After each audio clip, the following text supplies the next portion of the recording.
Hello, everyone, and welcome back to Microsoft Flight Simulator. Once again, as promised, we're going to jump into the flight training. Maybe I can offer some tips as to what they offer. Like I said, this is a really good course, especially if you're brand new to flying. So I highly recommend before you jump in and start flying to go through this and learn the basics if you're brand new to the sim.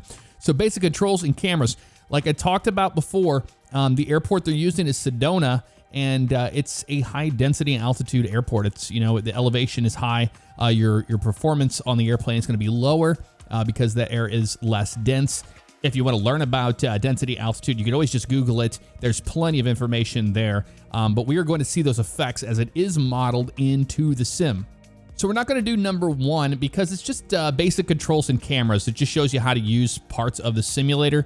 Instead, we're going to jump right into attitudes and instruments. I want to dive into the actual flying part of the training module. So we're going to learn the main attitudes of flight, change pitch attitude to control speed, adjust the power to control the rate of climb and descent, and read indicators of aircraft performance on the instrument panel. So should take about 7 minutes, no big deal. Let's go flying. And before this loads completely in, I want to say, you know, even though I got my PPL in 2007, I'm not current right now. I haven't flown in a while, since like around 2016. You're always learning. So you can't just go, oh, I know how to do everything. It doesn't mean that I won't gain any knowledge from doing all this. We are in Sedona, Arizona, runway elevation 6,100 feet. That's what I'm talking about. We're going to have way less performance at this altitude than we would, say, at sea level in Florida or something. So keep that in mind. Let's go ahead and hit ready to fly and listen. Today we're talking about attitudes of flight, how your plane is oriented relative to the horizon. If you look outside, you can see the cockpit is just about 4 inches below the horizon line.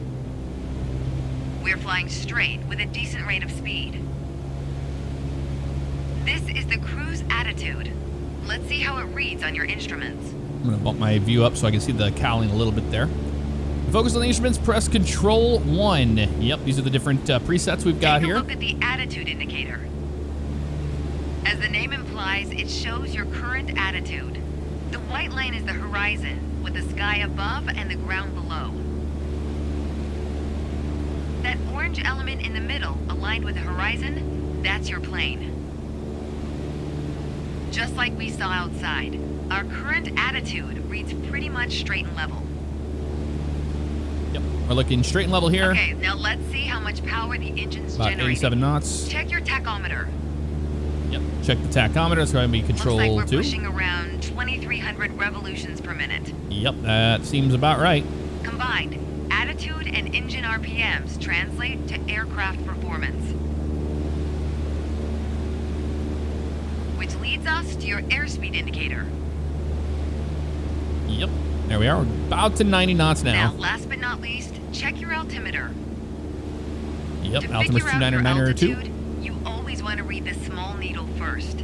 That's how many thousands of feet up you are. Then on to the big needle for the hundreds. With our current attitude and power output, we're holding a speed of 90 knots and a stable altitude of 6,000 feet. That is correct, yes. We are indeed. But that's about to change. Take the stick when you're ready. All right, we'll take the stick in a second. We're going to go ahead and turn our track arm back on. Slightly on the yoke to raise the nose just above Bring the nose horizon up. line. Yep. About 2 inches. About right there. Make sure you don't pitch up too much, or the angle will be too steep to create lift. Yep, And without enough lift, we'll stall. We're losing speed there, about 75 knots. Full throttle and start climbing. Full throttle. Welcome to the climb attitude. See how it shows up on your attitude indicator and tachometer? Yes, I do. According to your altimeter, we're gaining altitude. Very slow. But we're losing airspeed even at full throttle, proving you can't avoid basic physics while making a climb. That is true. Okay, before we go on, let's get back to a cruise attitude. Ease up on the yoke and aim your nose just below the horizon. Then throttle back down to 2,300 RPMs. There you go, throttling back to about 2,300 nice RPM. Job. We're now set up with the same attitude and power we had at the top of our lesson. Next up is the descent attitude. Start by reducing your RPMs to 1800. 1800 Then from drop the the power. plane's nose a bit further below the horizon. It'll do it automatically. When we drop that power, it'll automatically bring that nose down. Because the airplane was trimmed for that cruise flight there. As expected, with the nose down attitude, our altitude is decreasing while our speed is picking up. Yep, I got a wire Why jammed don't you in get us my back to a cruise throttle. That's not attitude, good. And we'll hit the last part of our lesson. Sorry about that. I had a wire jammed in there. Increase throttle to 2300 RPM. You got it. Adding that power now. There we go. Now that we know how to cruise, climb, and descend, let's talk about the turn attitude. Okay. Gently pull the yoke left or right to start rolling the plane. Yep. We'll go left first, and we'll do about a 30-degree If you take bank. a look outside, you can see how our attitude's changed, but you can also check your instruments for the details. As a general rule, you always want to keep your turns under 30 degrees. Yes, we do. At the top of your attitude indicator, there's a series of notches representing 10 degrees each. Use them to control your roll. Yep, she's talking about these little notches right here. You got your 10, 20, and 30 mark right there. Notice the more you turn, the more you need to pull back on the yoke to maintain altitude. When you're rolling out, you'll need to do the opposite. Roll and push at the same time. Correct. The more you know about the main attitudes of flight, the closer you get to that pilot state of mind.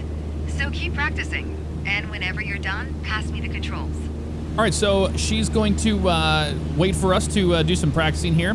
And what we want to talk about is the sight picture out of the window here, pulling back a little bit more. Too many sim pilots, when you're first starting out, start to stare at these instruments. And that's what this training module's teaching you, is to fly by the instruments a little bit here. And we're going to be doing VFR. I mean, especially if we're learning how to fly small GA airplanes like this. Let's roll off on this heading here. We have to push that nose down, and then we'll transition to the right here. We'll do a 30-degree turn to the right and pulling back on the yoke ever so slightly, maintaining 6,000 feet.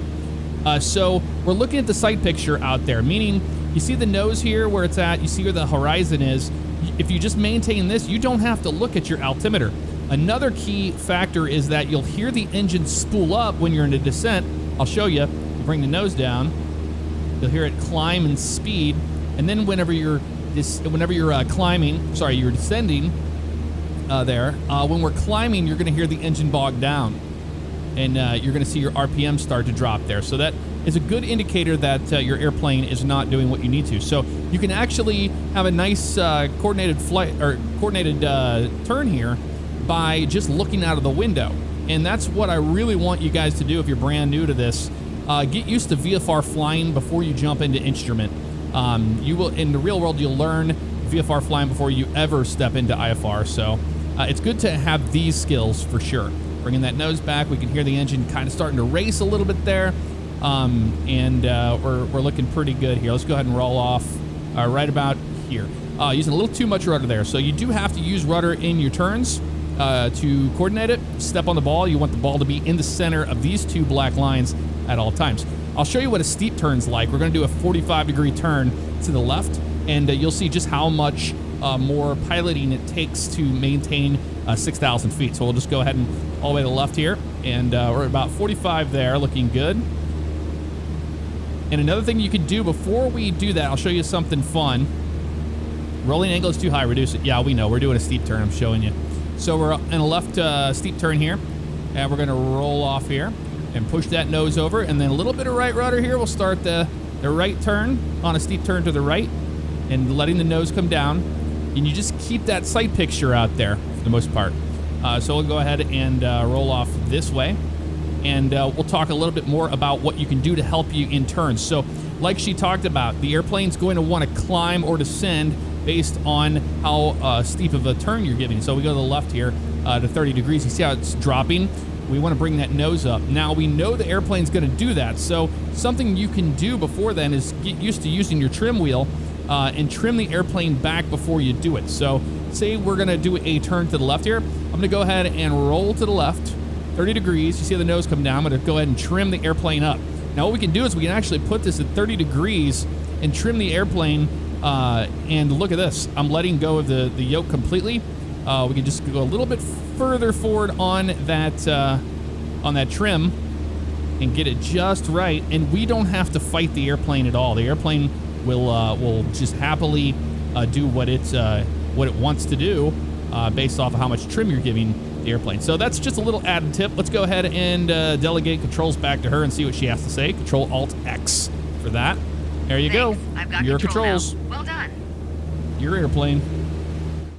Well done. All right, we checked off on that. Understood the cruise attitude, the climb attitude, and I added my little things there at the end. That'll probably, or hopefully, will help you out. So in the Cessna 152, we're going to be departing off of the runway here at Sedona. 55 knots is our rotation speed, and our climb is going to be 75 knots on the way up. So one thing that, I don't know if she's going to talk about it here, but before we get in the air, we can kind of brief about it. We want to get that nose on the horizon and maintain the best climb we can. Now, we are at a high density airport here, so we're going to hopefully have some flaps set. You would want at least one notch of flaps here to help you get off the ground.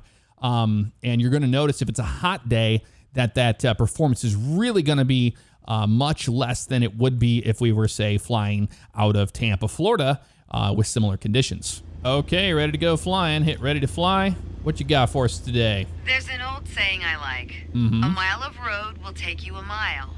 A mile of runway will take you anywhere. Well, I'll agree with that. Taking off isn't hard, but there are a few key points to remember. Okay. First, we always take off into the wind, which won't be an issue on a calm day like today. Second, before we enter a runway, we always make sure it's clear. Okay, parking brake's over here on the left-hand side. We'll release that parking brake. And we need to, focus and hold that. Everything looks good, no cross traffic. Go ahead and taxi into position. We're going to taxi into position. So before we do The that, rudder pedals should make steering the plane pretty easy. nav, strobe, beacon, taxi, landing, that's all on. Sweet. Mixture, looks like she has it pulled out. See, she has it at 45%. Now, they're not telling you this, but by her pulling that mixture back, we're actually going to get better performance on our takeoff. You have to lean the engine at a high altitude airport like this. You can see we're, pretty high up here. So let's go ahead and taxi into position, make them happy. I'm glad that they have the mixture pulled out, but they should probably tell you the reason why they have done that, so you're not guessing, because 9 out of 10 times, you're going to be ready to go. And we'll stop using the brakes right here. All right, let's do this. Apply full power, and I'll walk you through the takeoff as we go. Okay, sounds good. Flaps, they don't have flaps there. I would do a 10 on this departure personally, but they don't have those set. Actually, you know what? Let's go ahead and do it because she doesn't have us doing it. We're going to do it ourselves. We're going to be smart. Apart from that, yeah, the mixture being leaned out like that, that's very important. I wish I would just kind of just tell you a little bit about that. So increase throttle to maximum power. Let's do it. Let's take off and see what this is all about.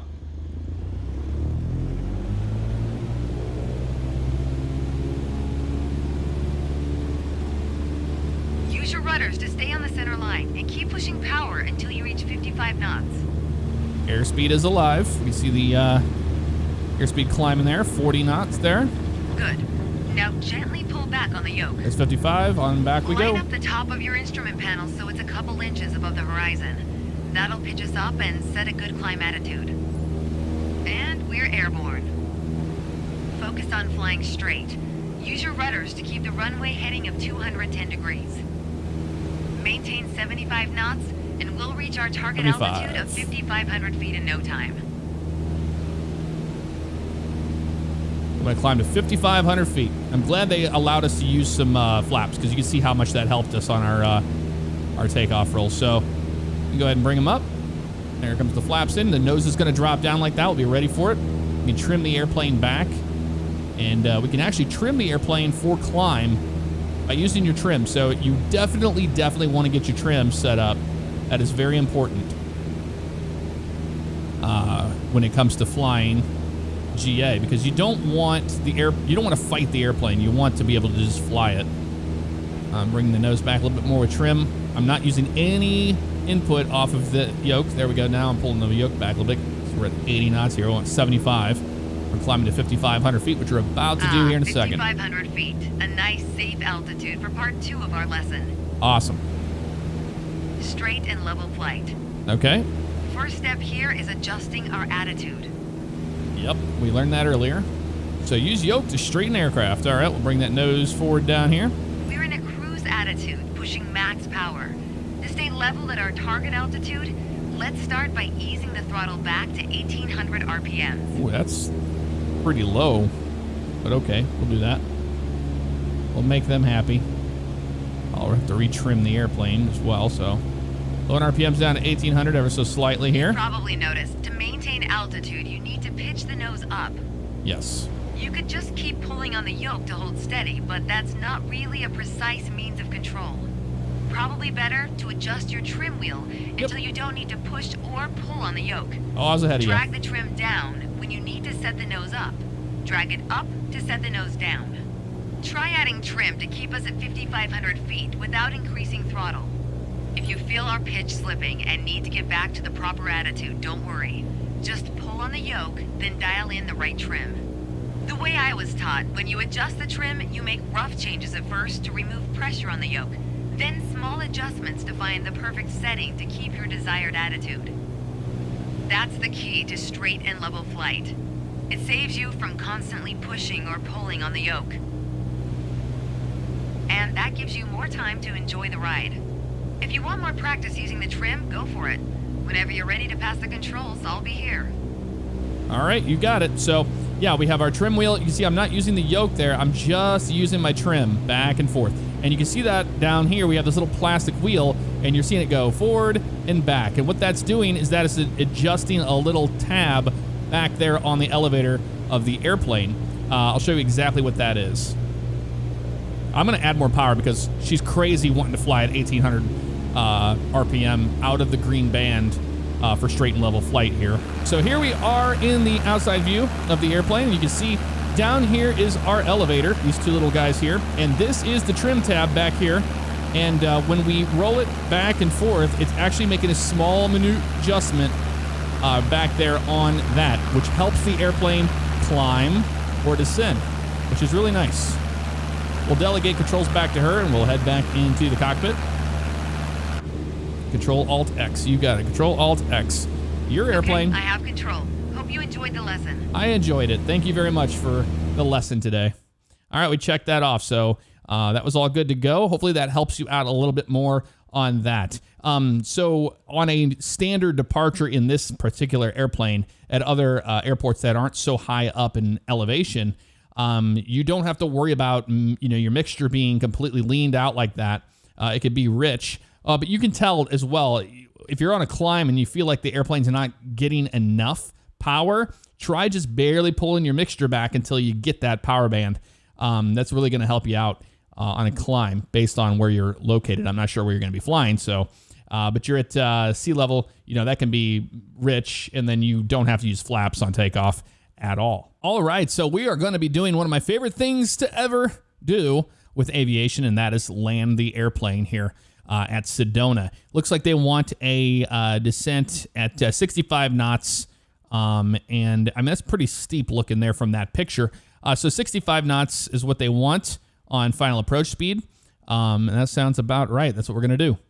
All right, so another thing is when you first load into these lessons, it's loading the world in and everything, so give it a second before you hit ready to fly.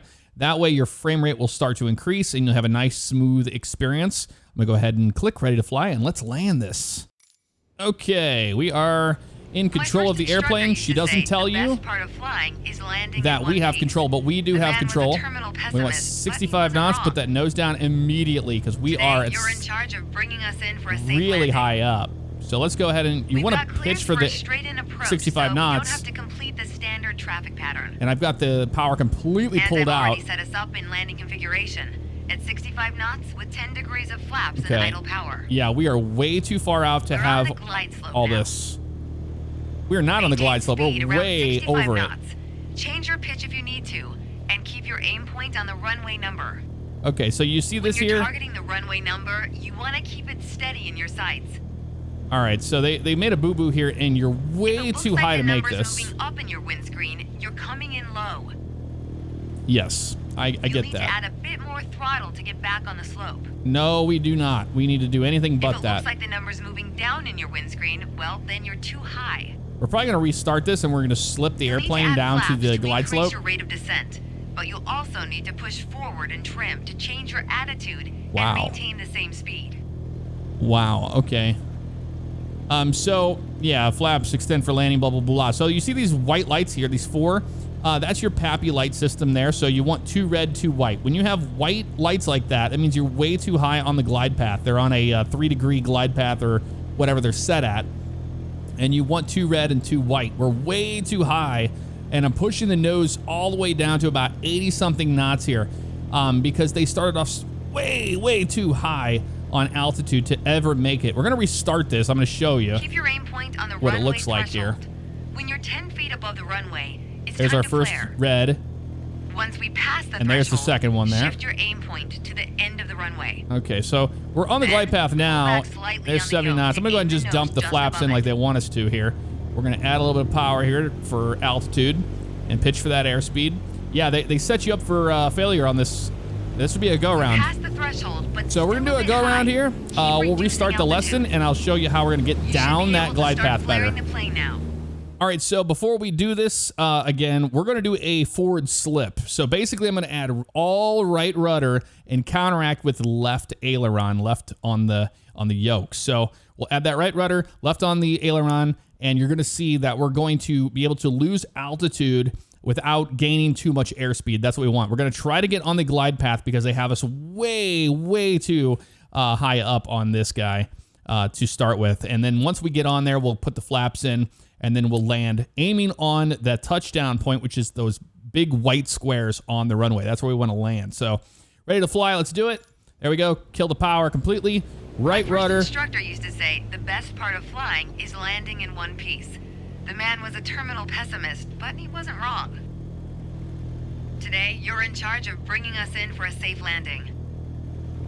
We've got clearance for a straight-in approach, so we don't have to complete the standard traffic pattern.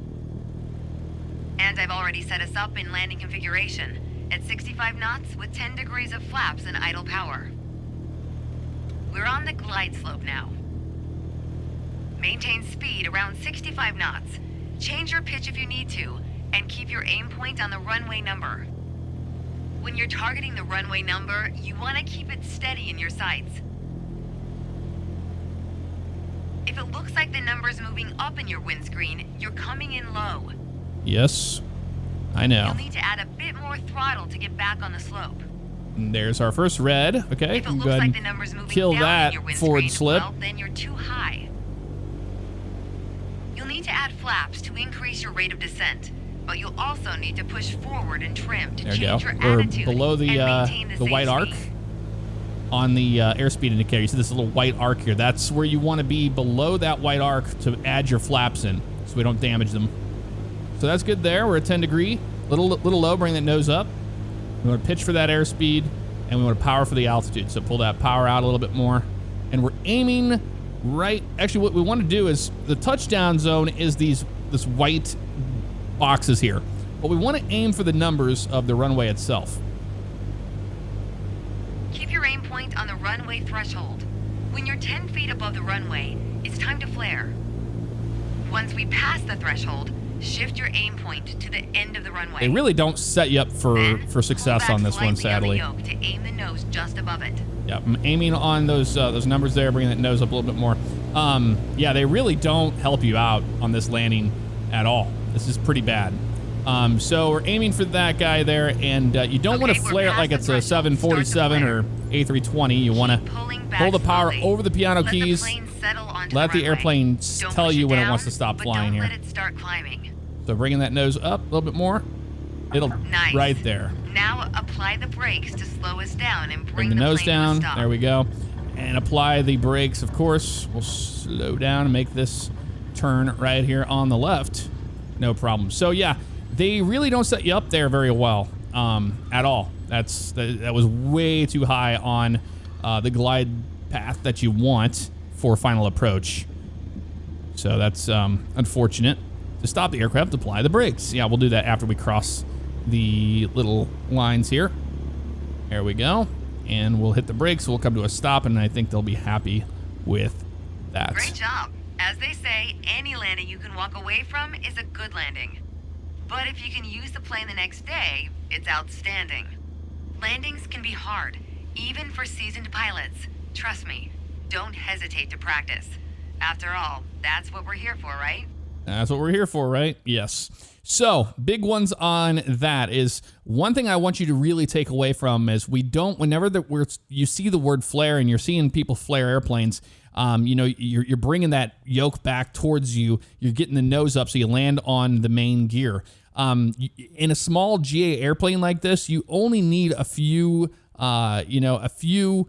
degrees of attitude to touch down properly. And once you kind of hold it there, the airplane will just naturally settle right on the runway like you saw. We didn't have to pull it way back or anything like that, because if you do that, you're going to balloon the airplane up, and then you're going to lose all that airspeed, and it's going to come crashing down on you and make it a pretty hard landing. So hopefully that helps you out on that lesson. It was pretty rough, honestly. All right, so we're going to go ahead and conclude today's lessons here. We did attitudes and instruments, takeoff, and level flight and landing. Hopefully I added some additional instruction there that will help you out, because I'll tell you what, lesson 4, that was pretty bad when it comes to instruction. And there's no way you're going to make that runway safely and understand the reasons why you're doing what you're doing by doing that lesson that way. So next time we'll jump into some traffic patterns, first solo flight, navigation, first solo navigation. We're going to do all 4 of those in a episode in the future. So we'll continue to do things like this as a side series, and I might even jump into, say, a 172, take you around a pattern and help you perfect landings and things like that as time progresses. But that's not going to take away from us doing point A to point B flying in all the different airplanes in the sim. So that's going to do it, guys. I hope you enjoyed and you learned something. I will see you all next time. Take care.